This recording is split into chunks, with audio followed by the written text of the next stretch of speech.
আজকে দুপুরবেলায় বাসায় আসার পথে পথিমধ্যে দেখি একটি প্রাইমারি স্কুল মাঠে কিছু কিশোর এবং কিশোরী খেলা করছে।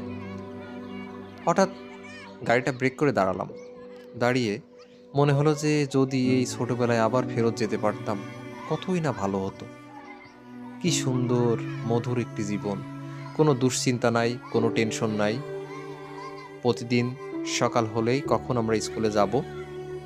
অবশ্য ছোটবেলায় যদিও আমি একটু অলস টাইপের ছিলাম, নিয়মিত স্কুলে যেতে চেতাম না।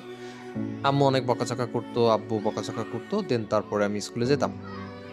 কিন্তু এখন এই বাচ্চাদের পাশে দাঁড়িয়ে মনে হচ্ছে যদি আর একবার সেই প্রাইমারি স্কুল জীবনে যদি ফেরত যেতে পারতাম, কত না আনন্দের, কত না খুশির।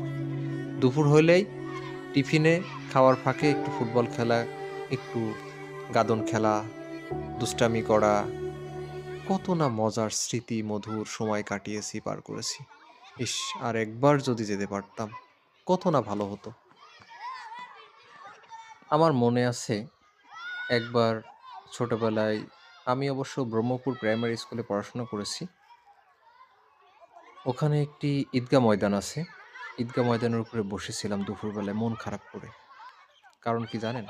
কারণ আমার কলমের পিছন দিয়ে কালি চলে এসেছিল, এসে আমার সাদা শার্ট নষ্ট হয়ে গেছিল। আমার একটি বন্ধু আমার কাছে এসে বলছে, "পল্লব কি হয়েছে?" আমি বললাম, "বন্ধু আমার কলমের কালির কারণে আমার শার্টটা নষ্ট হয়ে গেছে।" ও আমাকে নিজের শার্টটা খুলে দিয়ে বলল, "বন্ধু তুমি এটা গায়ে দাও, ওইটা আমাকে দাও। তাইলে বাসায় গেলে আর কেউ বুঝতেও পারবে না যে তোমার কলমের কালির জন্য শার্টটা নষ্ট হয়ে গেছে।" আসলে ছোটবেলার বন্ধুত্বটা ছিল একেবারেই নিঃস্বার্থের বন্ধুত্ব যেটাকে বলে। কোনো স্বার্থ ছিল না। স্কুলের কোনো এক বন্ধুর বাসায় যেতে হবে কুল খাওয়ার জন্য। কোনো একটা বন্ধুর বাসায় যাব আমরা তেঁতুল খাওয়ার জন্য। এটাই হলো ছোটবেলার একটা সৌন্দর্য বা মাধুর্য। এই বাবুদের সাথে একটা সেলফি উঠানোর পরে আমার মনে হলো যেন সত্যি, সত্যিই আমি সেই ছোটবেলায় আবার ফেরত গিয়েছি। আসলেই বুকটা ফেটে যাচ্ছে। সত্যিই যদি আরেকটিবার সেই প্রাইমারি জীবনে ফেরত যেতে পারতাম। যাই হোক, সবশেষে একটা মেসেজ সবার জন্য।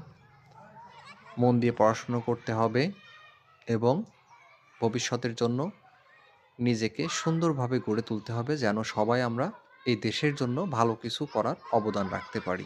একজন সুনাগরিক